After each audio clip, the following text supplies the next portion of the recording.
Welcome to OLC 4.0. This is term 2B. We are in class 7. Today we're looking at assignment 9.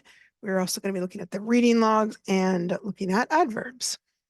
Contact information if you are trying to reach me, studentwork@nnec.on.ca. You can also email me at jillian.percy@nnecschools.org.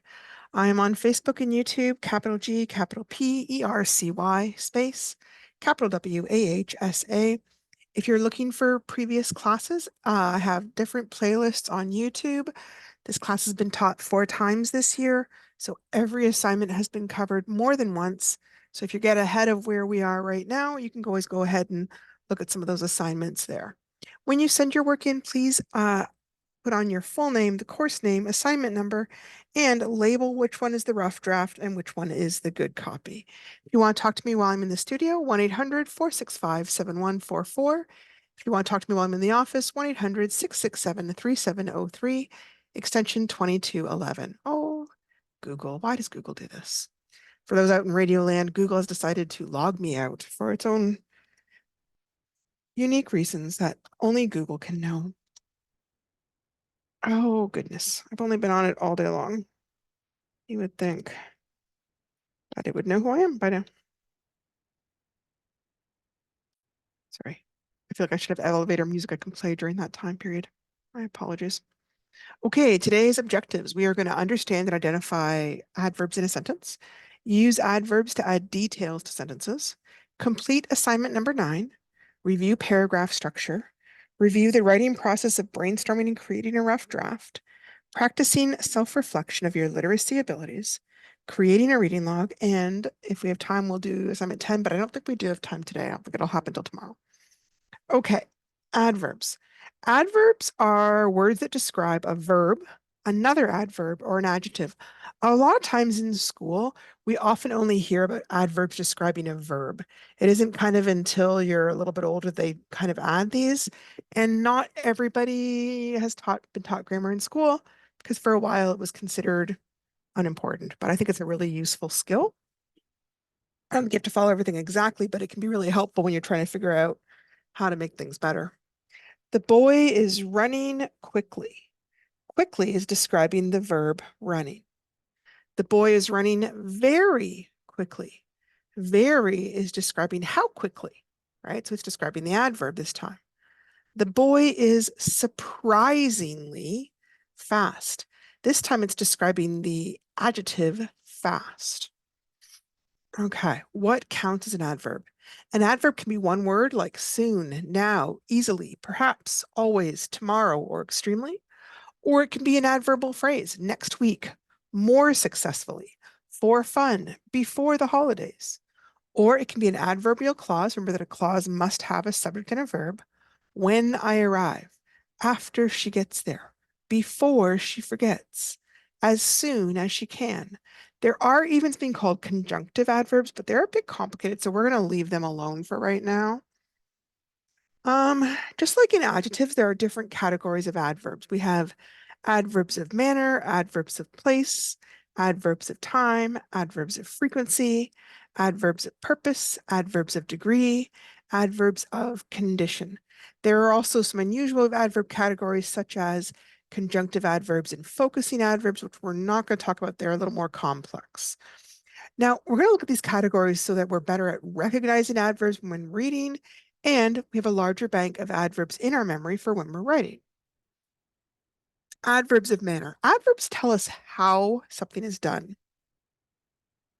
These types of adverbs often end in ly, like the old lady walked how? Carefully. He quietly crept out of the room. How did he creep? Quietly. Mom brushed his hair gently. How did she brush it? Gently. My sister accidentally killed the rabbit when it ran in front of the car. How did she kill it? Accidentally. He defused the bomb with steady hands. How did he defuse it? With steady hands. So adverbs of manner, they don't mean manners like politeness. They mean like, how did it happen? What manner did it happen in? Adverbs of place tell you the location, the direction, and distance. Sometimes these can be the same as prepositions. The big difference is that an adverb will be describing the action. She fell down. Prepositions will be linking a noun to the rest of the sentence. He went up the stairs. So it's discussing how the stairs connects to he went. Some common adverbs of place are up, down, north, south, inside, outside, everywhere, anywhere, here, there, and around. Some examples in a sentence: she looked up would be working as an adverb. She looked up the hill, there it's working as a preposition. The boys and girls ran around, it's acting as an adverb. The boys and girls ran around the city block. Dad looked everywhere for his key. Okay, now this one, we got things mixed up here. Say everyone. We're gonna pull this one over, and it's gonna be first, because technically, Dad looked everywhere works as just the adverb. Doesn't really explain probably enough. In a real sentence, you would want to know a little bit more, but it does work technically as an adverb.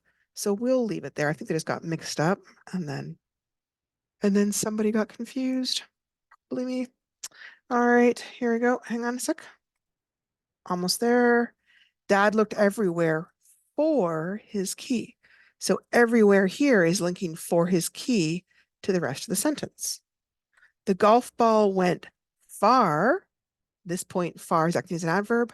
The golf ball went far off the course. Here it's connecting off the course to the rest of the sentence. So it's only important that you know that, just in case you're trying to fix things. It's not like crucial that you know whether it's acting as an adverb or a preposition, as long as you kind of understand how to make it do what you want. But I just kind of want you to have that tool in your toolkit there. Adverbs of time are sometimes split into three categories. When an action happened, such as tomorrow, yesterday, soon, immediately, often, never.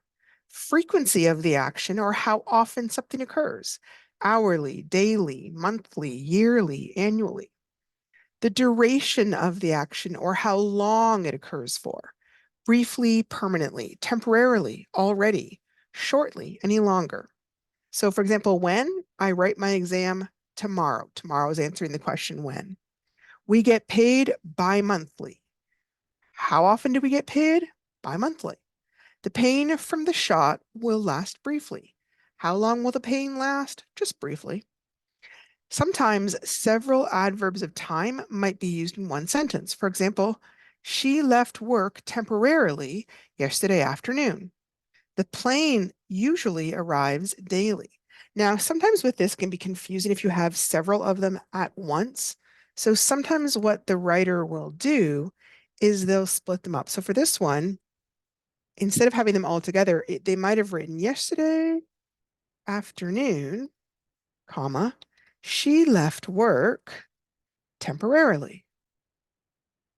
So in this case, yesterday afternoon is describing when she left work, but it's also kind of prefacing the entire sentence. So it's describing the entire sentence. So you still have yesterday afternoon, and you still have temporarily. It's maybe just a little bit easier to understand when you've split them up, so you're not just kind of all these time phrases at once. Okay. Adverbs of purpose, they tell us why something is done. These are called adverbs of purpose. He ran for fun. She lied to protect him. To lead them astray, the criminal planted false evidence. The school is closed due to icy roads. The police guarded the murderer carefully, since he was known for escaping. Adverbs of purpose are also sometimes called adverbs of reason because they're explaining the reasons for something. Some common ones are things like therefore, so that, hence, consequently, in order to, since, thus, lest. Here's some examples of those in a sentence. The football player was very hungry. Therefore, he ordered several entrees at once. He locked the shed so that his children could not play with the power tools. She wished to remain a mystery, hence the elaborate mask at the dance. The business has spent all their money for this month. Consequently, no more orders can be filled until next month. The hard-working waitress saved all her tips in order to afford a vacation. The celebrity always traveled with a bodyguard since the assassination attempt. The plant was not watered enough, thus it could not grow properly. Lest he forget, he wrote his anniversary on his calendar. Okay, adverbs of degree are used to modify or describe verbs, adjectives, or other adverbs. They tell us the extent to which something happens. With a verb, she almost completed all the questions. Her mom scarcely believed they had eaten all the stew. It can also happen with an adjective. The runner was extremely thirsty. My friend has been deeply unhappy. And you notice in this case, it's usually happening when the adjective's happening after a state of being verb.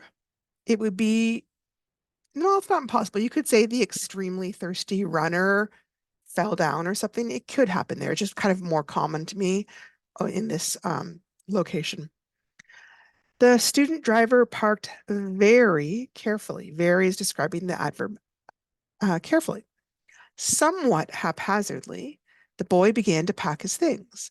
Somewhat is an adverb describing haphazardly.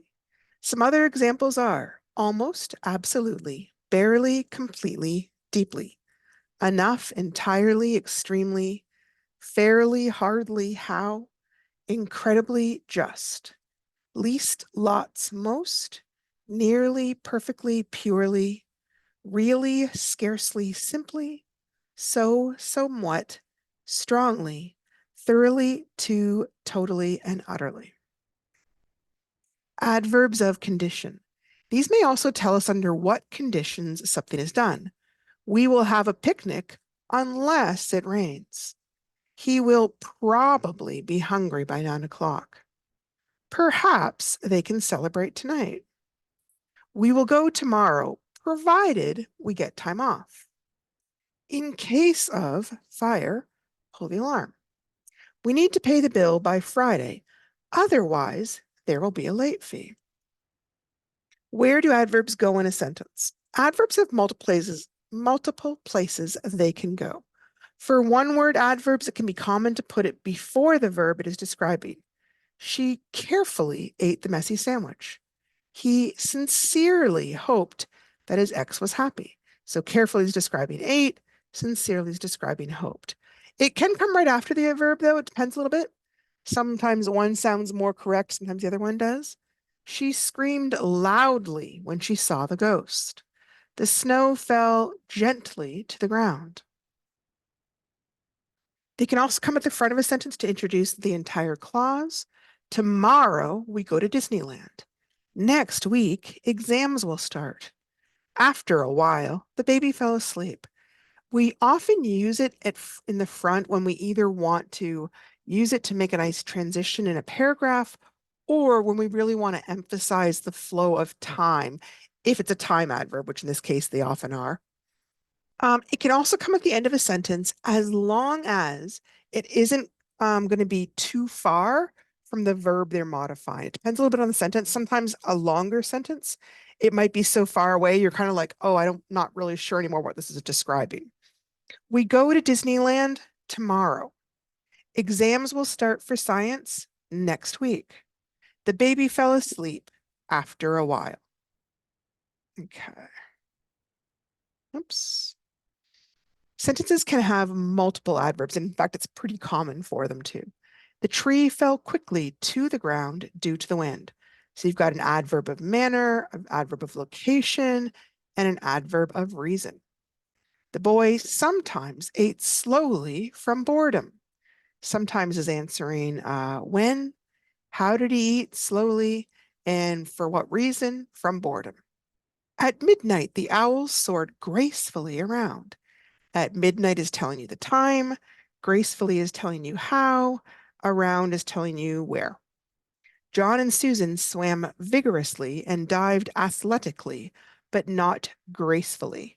Here, all three of these are adverbs of manner. Okay. Just like adjectives, adverbs have a certain order that they commonly follow. Usually, adverbs are placed in the following order: an adverb of manner, adverb of place, adverb of frequency, adverb of time, and adverb of purpose. However, it is not quite as inflexible as adjectives. It is possible for them to be rearranged. So here's one example of how a sentence might be written. The boy runs swiftly, manner, across the street, place, every afternoon, frequency, after school, time, because, purpose, he visits his grandma until his parents get off work. So remember that adverbs of time and frequency are often used to introduce an entire sentence. So the sentence above could be written as, every afternoon, the boy runs swiftly across the street after school because he visits his grandma until his parents get off work. And you can see the vast majority of this sentence was adverbs. All right, so that's something to be mindful of when you're trying to sort out sentences. Okay, help locate the adverbs in the sentence. The boy calmly took his test. Whenever you see that ly ending, it's pretty much always an adverb. The team eagerly waited their next opponent. Eagerly is explaining how they're waiting. The player very politely asked the official question. So politely is one adverb, and it's describing how they're asking. And then very is another adverb describing how politely they're asking. The team shook hands sincerely after the game. Sincerely is another adverb. Okay, this one has two. Yesterday, Susan quickly walked to her seat and banged her leg on the table. So yesterday is an adverb that's coming at the beginning. It's telling you about time. And then quickly is describing how she's walking. Okay? Last week, that boy walked dangerously close to the edge of the cliff. So this one has multiple adverbs. Last week is one adverb phrase. Walked dangerously close. So close is describing how he walked, really close to the edge. Dangerously is describing how close. So it's kind of interesting. Close is describing walked. Dangerously is describing close. I barely finished my test on time. Barely is my adverb. The boy foolishly talked back to his teacher. Foolishly is my adverb. The ly ones are kind of the easy ones. Joyfully, the woman shouted aloud. So joyfully is one adverb. Do you see the other adverb there? Aloud. Aloud is describing how she's shouting, right? The man nervously waited in line. So nervously is describing how he's waiting. They really are pretty common as the how ones. Tomorrow I am going to the movies. Tomorrow is the only adverb there. Just now, a stranger rudely asked me to move seats. So just now is one adverb phrase, just calling about the time. And rudely is talking about how they asked. This morning, I jumped sleepily into my car while my husband drove. So this morning is an adverb of time. And sleepily is an adverb of manner describing how the person jumped. Mom walked here in her car. This is a tricky one, but here is actually acting as an adverb. It's telling you the location of where she's walking. Just because it hasn't got the ly doesn't mean it can't be an adverb. It's just the ly ones are easier. Okay, I'm going to grab a quick little sip of water here. Okay, so now we're looking at assignment 9, which is a journal entry about your learning, and it's going to be worth 15 marks, okay? So at this point, you should have read chapter 1 of Jimmy Comes Home and have done some reflecting and writing already. For this assignment, your task is to identify the behaviors and attitudes you need to promote your own learning. You are to write 3 paragraphs based on the questions and information below. Each paragraph should be at least 5 sentences in length. Use the information in the sections below to help you organize each response. Paragraph 1 says, in order to promote your own learning, that is, to help yourself learn, you must be an active participant. What does that mean to you with regard to this course? Do you feel that you are an active participant? Explain why you feel that you are or are not an active participant in this course.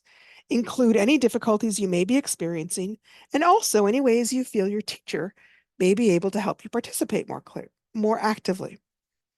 Paragraph number 2.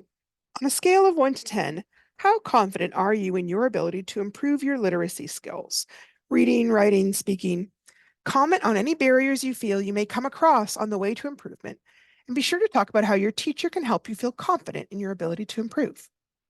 Paragraph 3. In order to promote your own learning, you have to be persistent and you have to practice your skills. You also need to be willing to reflect on your learning process and learn from your mistakes. Use the ideas in the preceding paragraph to talk about your own persistence, practice habits, willingness to reflect and learn from your mistakes in this course. So one problem that I notice students have with this assignment is they treat each question individually rather than trying to write a unified paragraph. So it gets a little bit confusing, okay? So I'm not gonna, I think I took something out that I wanted there. Oh, there it is. Okay, I just moved it along. So we're gonna look at paragraph again. Typical paragraph format is the hamburger format, right? The button on top is your opening sentence. The button on the bottom is your closing sentence. And all the meat and lettuce and cheese are the supporting details, okay? Sometimes the format is summarized this way. Tell them what you want to talk about, tell them what you're going to talk about, and then summarize what you talked about, okay? Here we have, I'm going to give you kind of a rubric for each paragraph. So it's really clear and really obvious what you are getting the marks for, okay? So for paragraph 1, you get 1 mark for stating that you are or are not an active participant, or for writing a nice general opening sentence. 1 mark for giving examples of how you are or aren't an active participant. Might be whether you're doing things like doing assignments, watching videos, joining Zoom class, calling or messaging the teacher. 1 mark for discussing any difficulties or lack of difficulty. 1 mark for discussing how the teacher might help, even if the answer is nothing. And then 1 mark looking at, have you written in complete sentences? So there should be no run-ons, no comma splice errors, and no incomplete sentences. Looking at paragraph number 2, 1 mark for a general opening sentence, 1 mark for giving a number rating, 1 mark for discussing why you are or aren't confident, 1 mark for discussing any barriers or how the teacher can help, and then 1 mark for complete sentences. Again, no run-ons, no comma splice, and no incomplete sentences.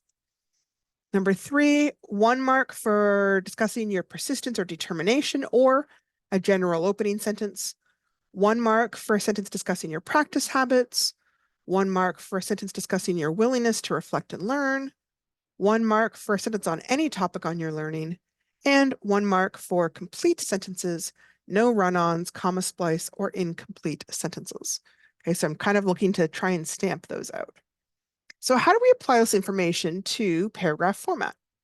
One key aspect of a paragraph is that it starts with a topic or an opening sentence that serves as a broad introduction to the overall details of the paragraph. So let's look at the overall theme or topic to each paragraph. If you look at paragraph 1, the big idea there is that they want you to be an active participant and talk about how to be an active participant. And all the questions are really meant to help flesh out why you are or are not being an active participant in this course and what might be blocking you from being a more active participant. So an appropriate opening sentence might be something like, I am developing my abilities to be an active participant in this course. Paragraph number 2. The main topic of this paragraph is really how much confidence you have in your own ability to improve your literacy skills. You may have a lot of confidence, and that's great. Explain why you feel confident about your skills. You may have very little confidence. That's fine too. Explain why you don't feel very confident. And if you have any ideas on how I might help you, either to feel more confident or to improve, this is the place to suggest those ideas. So a possible appropriate opening sentence might be something like, on a scale of 1 to 10, my confidence level about improving my literacy skills is around a 7. Okay. Now, I'm not saying that these are the only ways you can start a paragraph. I'm just trying to give you some idea of some of the possible ways you could do it. Paragraph 3, this is one of the hardest ones because it's kind of all over the place. It mentions a bunch of different things. I would say that if you look at it overall, basically what they're trying to get across is how will you help yourself learn in this course? And they pretty much suggest several ways. Be persistent, practice, reflect on your work, learn from your mistakes. And that gives you a whole bunch of ideas to fill up the details of your paragraph. So an appropriate opening sentence might be something like, I will be promoting my learning in several different ways. Okay, so I'm going to give you an example of how I might brainstorm some ideas of what to write about here. And I would do this for each paragraph. The main topic here is about being an active participant, right? We talked about that.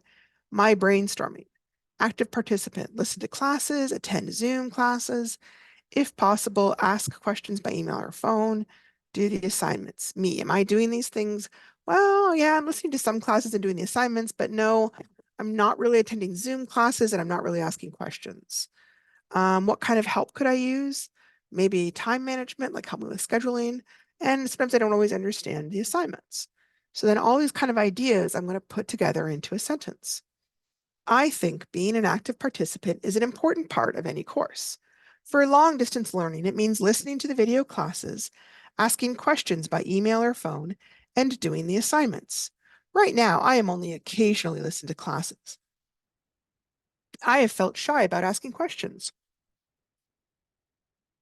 But sometimes I don't understand what the assignment wants me to do.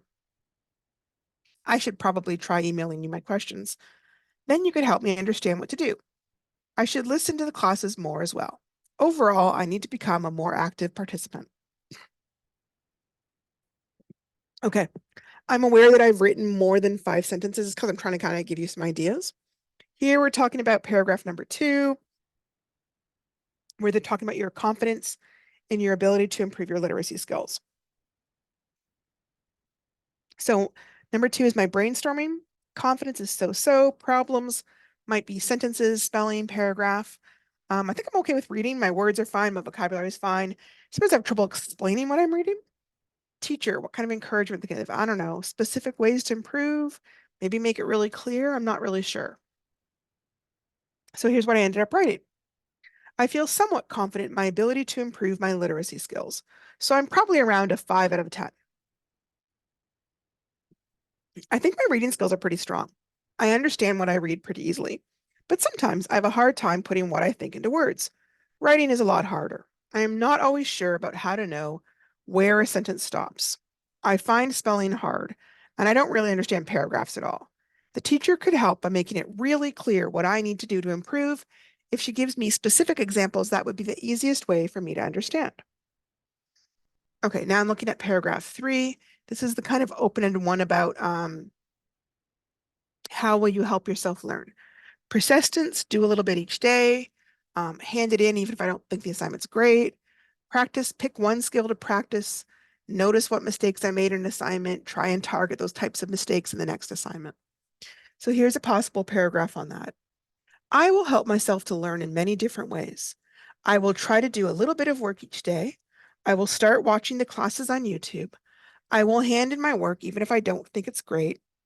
I will pick a skill to practice for several assignments and see if I get better at it.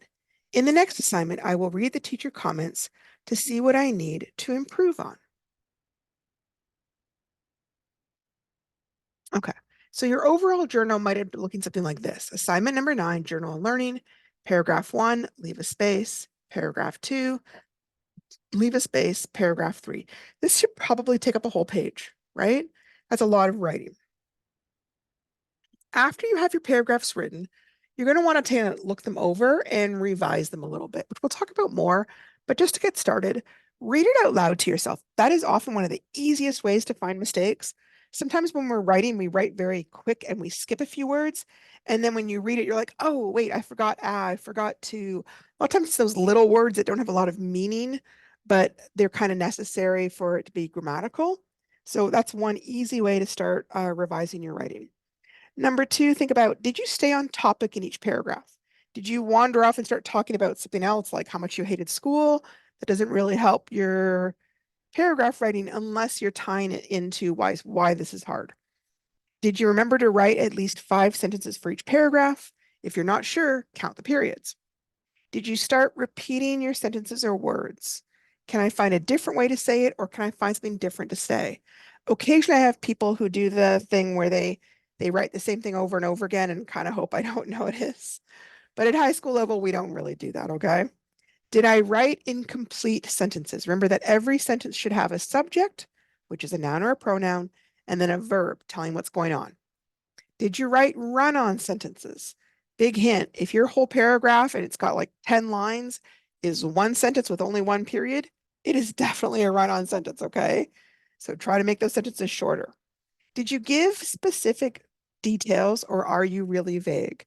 Sometimes people will say, well, I'm going to try and get better. Okay, well, how? What are you going to focus on? There's a lot of things to focus on. Just better doesn't really tell me anything. So try to be really specific, okay? It's better to give me something small and specific than something so vague that I don't really have any clue what you're working on, right? Okay, finally, do your editing. Editing, you're looking at the capitalization, the word I, the first letter in a sentence, names, titles, usage, looking for subject-verb agreement, misused or misunderstood words, sentence fragments, or run-on sentences. Punctuation, especially watch the commas to make sure you aren't joining 2 sentences with a comma alone. That's what's sometimes called a comma splice error. Okay, so we're talking about don't do comma splice. That's what I'm meaning. Don't do those kind of errors. Incomplete sentence either doesn't have a subject or doesn't have a verb. I would say 99 times out of 100, the person has forgot the subject, but sometimes they're writing a really long descriptive sentence and they've somehow kind of forgotten the verb. And the verb then is usually just something like is or was, and it's kind of implied and people just don't notice they haven't written it down, okay? So something to be mindful of. Spelling, you are welcome to use spell check, that's fine, but do remember to watch for words that are spelled correctly, but are not the right word for that sentence. Because remember, spell check will not necessarily catch those kinds of mistakes. Okay, once you have it all finished, go ahead and hand it in. The next little part we're looking at is reading logs, okay? So at the end of this lesson on page 36, you're going to find a reading log. You need to make at least 2 to 4 copies of this page. And as you go through this course, you're supposed to keep record of the kinds of things that you're reading outside of this course, not the course stuff, but what else are you doing? Websites you visit, email, text, magazines, newspapers, and any other reading you're going to do. This is going to be part of your literacy portfolio. You're going to hand it in with the very last lesson. So make sure you fill it in every day if you can. You will see the symbol, the little book symbol, throughout the course to remind you, hey, don't forget to enter your reading into your log. So here's how the reading log looks. It tells you the date, what type of text, who is the title or author, length of time spent, or number of pages read, and then a main idea or comment on what you read. November 18th, I read a magazine. It was Cosmopolitan. Took me about 20 minutes, and I was reading a fall fashion article. All right, that's just an example of how to fill it out. Okay, benefits of a reading log for adults. Why do we have a reading log? For example, one of the requirements of the government for this course is that students are required to keep a reading log. So one reason we have it is just because the government says that's part of this course. So I know some people find them kind of tedious. It is a requirement and it will be handed in, and it is one of the things I'll be marking during your literacy portfolio. However, lots of adults keep a reading log just for fun, and here are some of the reasons. They bring order and structure to your reading. While reading is fun and entertaining, people who take their reading a little more seriously will all agree that reading in a more organized fashion, using reading lists or a reading schedule, daily goals, and reading logs makes the experience a lot more rewarding. By having this mindful approach, you keep yourself accountable for the amount of reading you make and you're meeting your own goals.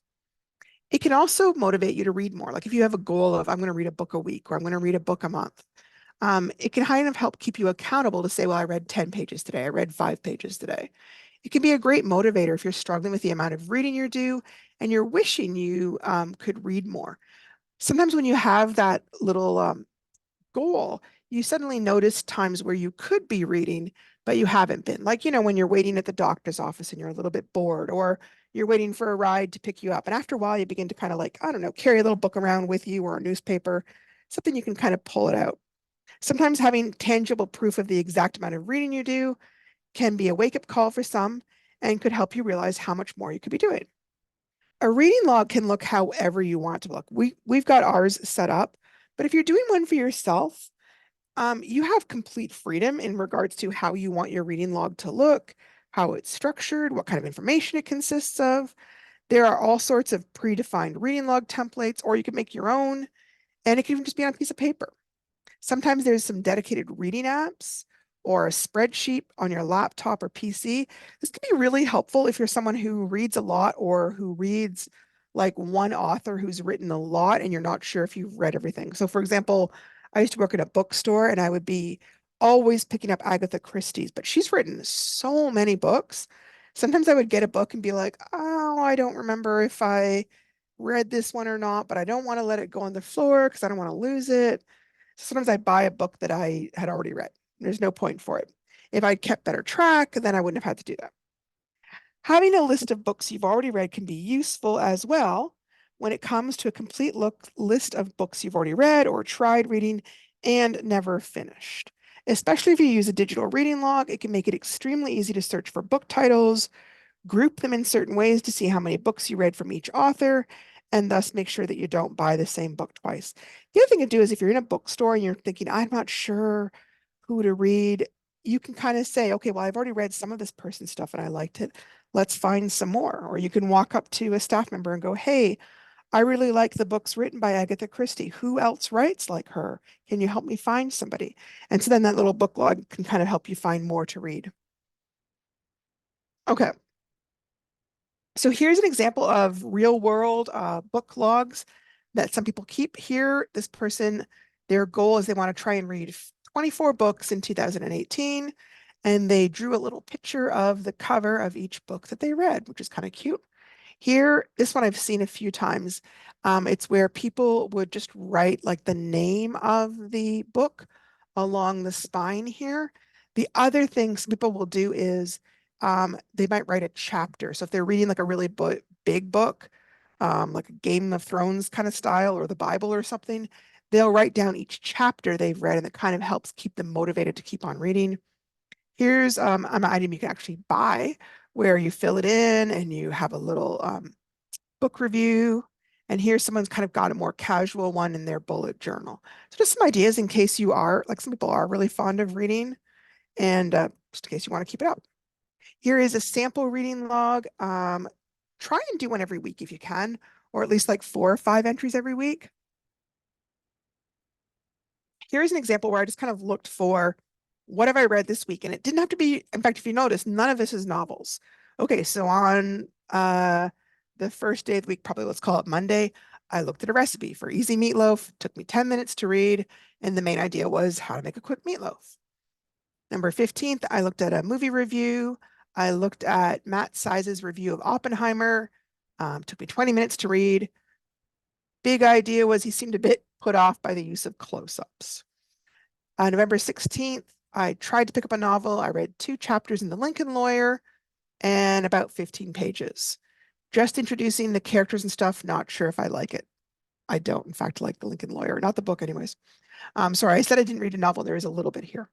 Birthday card or a letter from my aunt. My aunt wrote it, took me about 10 minutes, just catching me up on the news at her house. November 18th, I was looking for product reviews on chainsaws at Amazon. And it took me 30 minutes and still deciding which is the best one for the money we have. So here are some examples of the types of things you can put in your reading log. My basic stance is if it involves words, you can put it on your reading log. Okay, that is totally fine. But I am mentioning specific things here because I sometimes find that mentioning them, it's like it gives people permission to sort of use it for your reading log. I'm giving you permission. It does not have to be a novel, okay, guys? Anything you read counts. So some things that might be going on around you might be things like reading that you do at work, schedules, health and safety posters, public safety posters like hand washing methods for COVID, emails or letters, invoices or receipts. Maybe you just got handed the staff handbook or a machine manual, the new benefits package, company newsletter, work reports, calendars, inventories, database lists, phone messages, special events notices, new procedural notices. I know I read a whole bunch of these kind of things today, right? You might have too. Traditional reading materials. This is the kind of thing people think of, but I'm kind of expanding it a little bit. Short stories, children's books. Hey, if you read a book to your children at night, that counts as reading. Newspapers, plays, magazines, poems, song lyrics, religious material like the Bible, the Torah, the Koran, novels, obviously, anthologies, graphic novels, comic books. Those all count, right? Reference materials, things like a dictionary, a thesaurus, an encyclopedia, an atlas or maps, transportation schedules and tickets, textbooks, nature guides, recipe books, car manuals, all those kind of things count as reading. Hang on. Oh, I must have talked very fast today. When I check these out, I think they're gonna, usually it works out that 40 slides comes to about 50 minutes, but I must have been chatting very fast today. All right, what counts? Social and electronic media. There could be memes or Twitter messages, which is now X, personal emails, promotional emails, when people send you stuff like, hey, come to our new sale at whatever, whatever. Messenger text from a friend, phone texts, Facebook ads, blog posts, online newspaper or magazines, on, oh, I think I meant to take that off and didn't quite do it. My apologies. Some online magazines are free, some aren't. Newspapers, they'll often let you have like an article or two, and then they'll kind of cut you off and they want a subscription. But if you kind of bounce around, you can read a few. Snapchat, chat, or Instagram, Reddit, recipes, craft or sewing instructions, repair instructions, game hints and cheat codes, movie, book, game, and product reviews. And then we also have different kinds of communications you might get from a school if you're a parent. Things like newsletters, permission slips, school notices, report cards, behavioral notices, IEP reports, team communications, fundraising letters and memos, posters, busing information, communication apps like Classroom Dojo. And then there's just kind of the reading that you do every day in your life, like personal and community things, things like maybe there's an election notice or a rummage sale or a bingo notice or community reports, cards and letters, legal documents, medical documents. I was just thinking tax documents behind my taxes here. Also things like obituaries. Obituaries. Am I spelling that right? Yay. And birth notices, right? Or wedding invites. Oops, I don't think wedding has 3Ds in it. My apologies. Hang on. So I'm just trying to point out that a lot of people will tell me like, oh, I don't really read, but it would almost be impossible these days to run around the universe and not read because there's just words everywhere. Like even just looking where I am right now, like on the wall, I can see a poster. Next to me is a jug of cleaning wipes. I'm sure that there is stuff on the back that I could read about instructions. Over to the side is an application for Confederation College, which has a bunch of reading. There's a clock on the wall. There's a calendar that I could be reading. I'm sure if I went in my pocket, I probably have like a card or a note from somebody. There's just so much words all around us these days that all of those things count for reading. And again, this is another one of those things that is a government requirement. I have to have it in here. But the point of it, it isn't just, okay, the government said so. The point of it is to make sure people begin to see themselves as readers. A lot of times people think of reading as like either you're a great reader or you're a terrible reader. but that's really not the case, right? Most people are just kind of somewhere in the middle. We're good readers. We read some stuff. Some things we like to read. Sometimes we don't like to read. Um, but functionally, uh, the more you do read, I find it kind of increases your reading and it builds your confidence as a reader to notice, oh, look at all these different things I know how to read, right? They all count, right? I know when I was a kid, trying to look for it. Yeah, graphic novels and comic books, I was always told those don't count, right? Those don't count as reading, but of course they count as reading, right? Yeah, sure, there's pictures and wonderful things in there, but there's dialogue, there's information, there's description. Obviously, they count, right? Some people will tell me they can't, this, they don't do this or that, but meanwhile, they could happily read their car manual and understand how to fix the car. Well, that counts as reading. You're reading for information. You're reading to teach yourself. That absolutely counts, right?